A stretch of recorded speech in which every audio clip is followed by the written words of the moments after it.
All right, so 2022's Breaking is directed by, and I'm definitely going to butcher this name, A.B. Damaris Corbin. Probably saying that wrong. Also written by her and Kwame Kwe Arma. Again, probably butchering the names there. I apologize. And the synopsis here is a Marine war veteran faces mental and emotional challenges when he tries to reintegrate back into civilian life. That's only partially what this is about. I mean, I guess you could say that's kind of what it's about, but whenever anybody asks me what this movie is actually about, I always say it's a bank robbery film.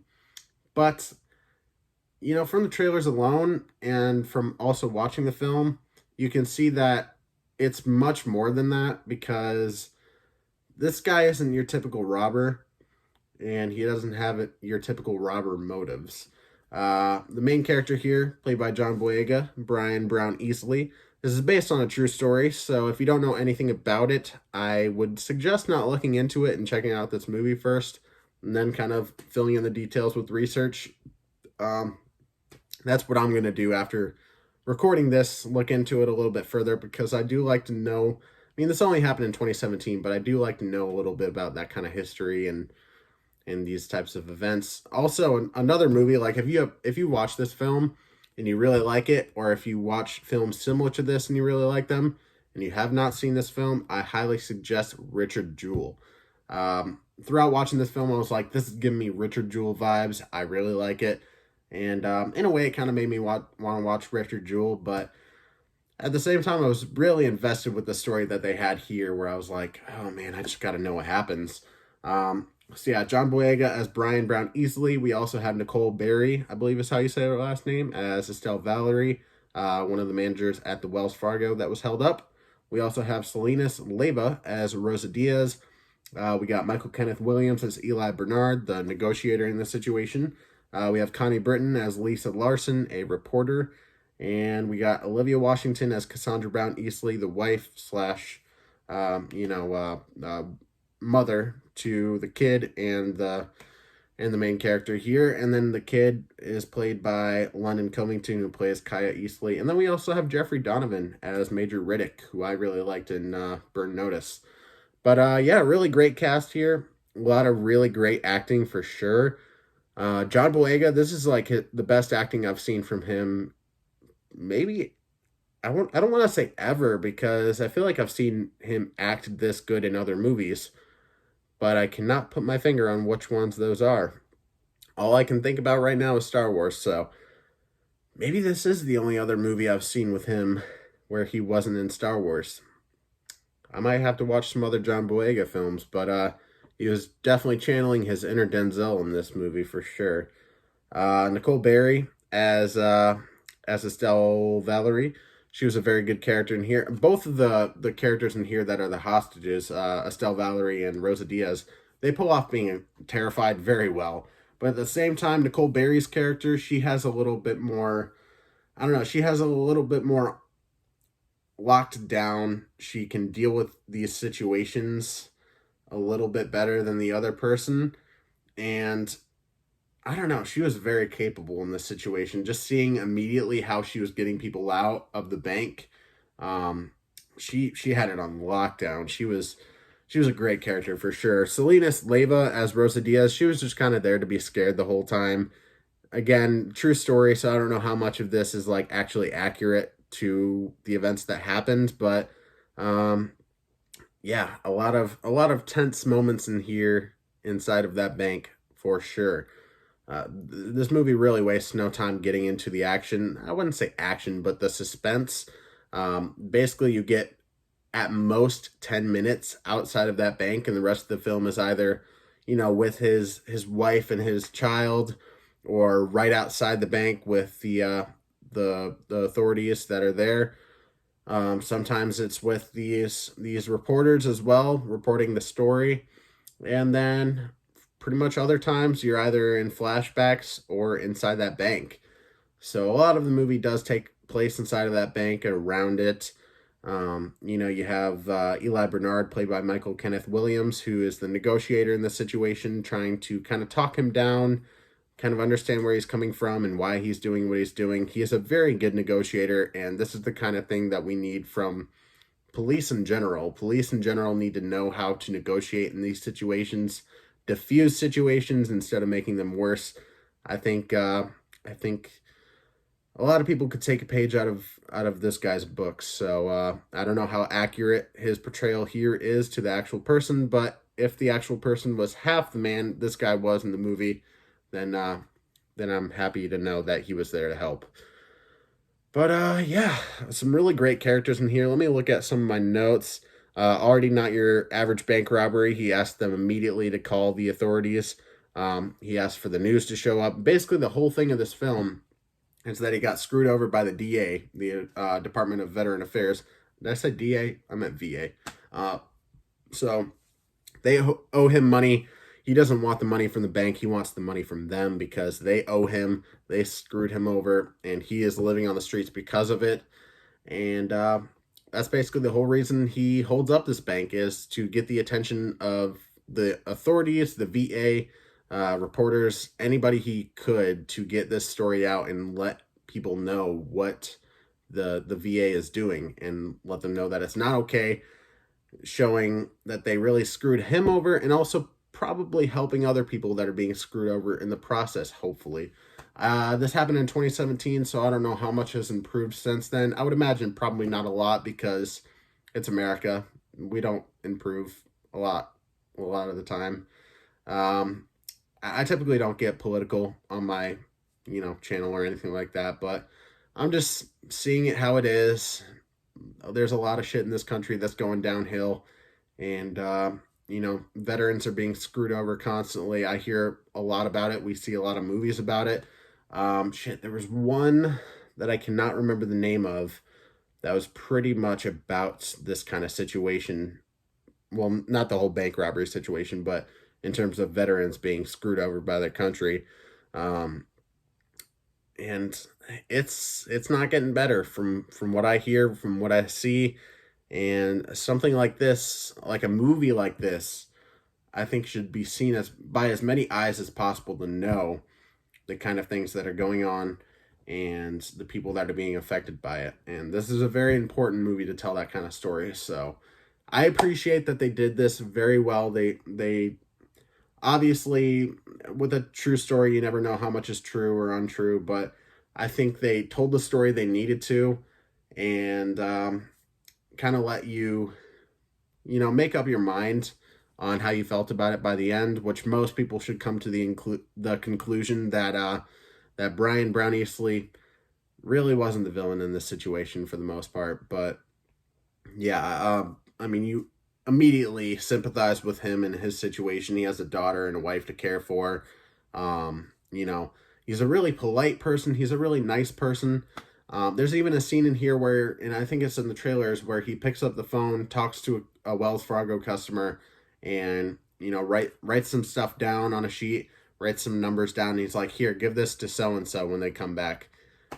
And I'm just like, that's not a normal bank robber, unless you're like one of those cocky bank robbers like Joker or something like that in a comic book. Then most actual robbers don't do that kind of stuff. But he's not an actual robber. He's not trying to steal. He's trying to get what he is owed, what he needs. And you sympathize for him in that sense. You're just like, yeah, this guy was screwed over, and I, in a way, kind of maybe not completely agree with what he's doing, but I completely understand why he's doing it. And I mean, if you guys like movies like this, for those of you who have watched this, if you like this movie, or if you just like movies that are similar to this, definitely check out Richard Jewell. I was kind of thinking about that movie while watching this one. I was like, yeah, it kind of reminds me of this one a little bit. Not in the sense that it's like the same story, but I don't know, just kind of a ever so slightly similar situation, just involving somebody who really, I would say, isn't guilty of anything completely. And I'm not saying that him bringing a bomb into a bank makes him innocent or anything like that, but at the same time, I don't know. And there's certain things I don't want to spoil either, so don't look up the news story and search everything as you're watching it or before you watch it, because I don't know. I think you'll still enjoy it, but not knowing about certain things going into it might make you enjoy it more, I guess. It's a heavy movie to watch for sure because you know that either way, this probably won't turn out well for him. Whether he excuse me, ends up getting killed or locked up for the rest of his life, it's not going to end well for him. But the things that he has to say are what are going to stick with him, the people that he affected with, having this whole hostage situation. I cannot talk right now.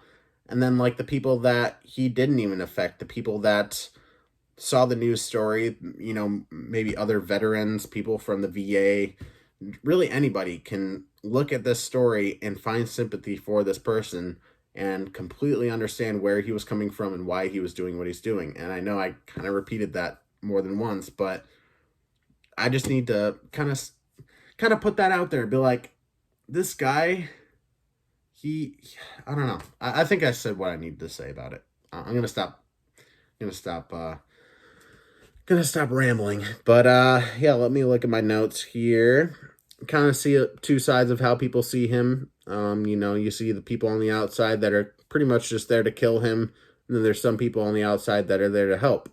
And it's kind of a rough line because you got these people that are trying to help, and it's hard to hold back the people that just want to get in there and get the job done. And that's how a lot of people are in this film, a lot of the authorities at least. And that's kind of how a lot of authorities are, or at least how I see it today. And I think the fact that Eli Bernard, Michael Kenneth Williams' character, was so willing to help and so willing to get him out of there alive, that's the kind of thing we need. And yeah, it's a heavy story for sure. Did I ever talk about the VA handing the homeless pamphlet off? I don't know if I did or not. This is like the fourth time I've tried recording this because there's not a whole lot of room on my phone. But yeah, basically he was at the VA with this one lady, and he was saying how he needed his money and how he was going to be homeless without it. And you know what this bitch does? And I'm not saying she's a bitch because she's a woman. But you know what this bitch does? She hands him a pamphlet basically saying, like, oh, how to be homeless. And I'm just, that audibly in the movie, I was just like, fuck you. Like, I was so fucking pissed to see that shit. If I were in that situation, oh, I would lose it. And she was even telling him, like, don't raise your voice. And he really wasn't. His voice was very low. And I'm just, oh, shit makes me mad. So yeah, I love seeing people screw over other people. I like to put myself in that situation and kind of feel how that character's feeling in the moment, because I'm just as mad as him, honestly. Maybe not just as mad, but this movie made me mad towards the Department of Veteran Affairs and how they deal with their veterans and how this country deals with their veterans, how the country deals with people who fight for them, and the fact that they don't really even seem to give a shit about them at the end of the day. All they see is fucking dollar signs, and they don't like losing money, so, I mean, nobody likes losing money. But, yep, that's just how America is nowadays, so that's freaking wonderful. I mean, I haven't seen this personally firsthand, but I've seen corporations take advantage of workers. I've seen, bosses take advantage of. I've seen people in general take advantage of other people in my own life, and that makes me feel sick. It makes me feel angry, and for that reason, I can completely understand and sympathize from where this character was coming from, where he was at in his life, and just, again, I'm going to say it again, why he did what he did. Because at the end of the day, he is the protagonist of the film, and at the end of the day, he was the protagonist in that situation he was in as well, in real life. Because something's got to frickin' change.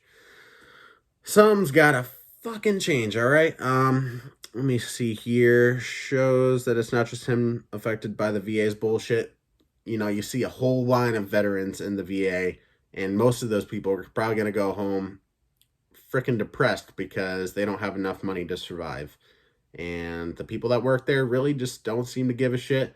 I don't know how anybody could have that job and day after day see people that are depressed and angry and just mentally just had to go through some horrible shit just to come back and not get anything for it, really. In fact, come back even worse than they were before. Like, you have these people that are like getting blown up and coming back home and they're having absolutely fucking nothing, and that's not fucking right at all. And I mean, I'm stating the obvious here, but this movie made me just see a lot of things in maybe not a different light, but made me open my eyes more to certain things that are going on in this country. And this takes place since 2017, but these things are still happening and possibly even getting worse. So the fact that this country is moving backwards, it's frustrating to see, hardworking Americans get just shit on by their own country. So I'm gonna stop rambling. This got very political. I hope I don't piss anybody off, but at the same time, pretty much everything I said, not even pretty much, everything I said is actually how I feel.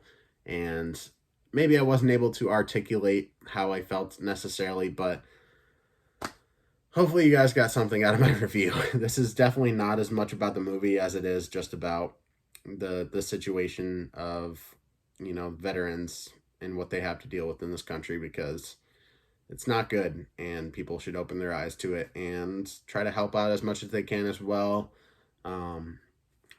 Just try to do your best and try to help out people who need it as much as you can. Even the little stuff helps, because obviously our own country can't care for their own people. So I guess we as people just kind of have to come together and help other people out. And he's a good example of that. Brown-Easley, he's a good example of that, because at the end of the day, he was apologetic to his hostages. He was, for the most part, very polite to his hostages. He was trying to help them out, make sure they're okay. And that's not your normal criminal. That's not a criminal at all, I would say. This is a man who had to fight for his country and come back to nothing, and this is him trying to do something about it. So yeah, I think I already said this, but if you're a fan of this movie or movies like it, definitely check out Richard Jewell. That is a great film. I believe it's directed by Clint Eastwood. Has a really great cast in there. Sam Rockwell, Paul Walter Hauser. We got John Hamm in there as well as a few other people that I can't remember at the moment. But that's a great film as well if you're into these types of movies. I definitely like learning about this type of stuff, even though it's tragic and it's hard to watch sometimes. These are real stories, and I like to hear real stories. And, it's kind of, in a way, kind of harder to criticize true stories as well, but yeah, there you go. Also, I will say, this isn't just an all-out drama. There are some ever so slight moments of levity where I actually kind of laughed, like a moment where Brown-Easley, he is on the phone with a Wells Fargo customer, and the customer's like, oh, there was a mistake made on my W-2. He's writing stuff down, and he hands it over to Rosa Diaz, the character, and he's like, here, this is for so-and-so when they get back. I'm just like, that's not your typical bank robber. That's like, that's a nice dude. He's doing work for you. But, there are a little bit of funny moments in here. There's a lot of heart to this movie. There's a lot of moments in here that really just made me want to cry, that were gut-wrenching. So this movie put me through the ringer for sure. I'm going to give this film a 8.5 out of 10. Not my favorite of the types of films that's ever been made. It's hard to kind of compare them to other ones because they're different stories and they're real stories as well. But I still had a really great time watching this and learning about this person and hearing his story, because these types of stories are the reason why they make movies, honestly, or should make movies at least. So there you go. There's my very long and very ramble-full review of Breaking from 2022, starring John Boyega. Have you seen it? Did you love it? Did you hate it? Or are you in the middle? I definitely very much like this film. I don't know for sure if it's going to end up on my top 10 favorite of this year, because in terms of rewatching films, I don't know how likely I am of rewatching this one.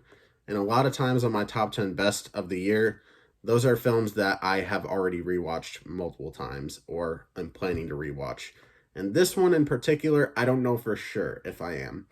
Um, Part of me is kind of like, I would probably go watch Richard Jewell before watching this one, but still, great story, great characters, great acting, great film overall. I would highly recommend it, and it's only in theaters right now. It came out last week. I was a little bit late to getting to this one, but should be in theaters right now. I recommend you guys go check it out.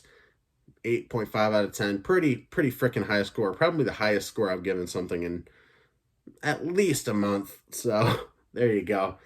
Yeah, leave a like on the video, subscribe, hit that notification bell so you never miss an upload. I'm on Facebook and Instagram at Pop Culture Podcast. And once again, I hope I didn't piss anybody off with this video, but if I did, so be it. I will see you in the next one.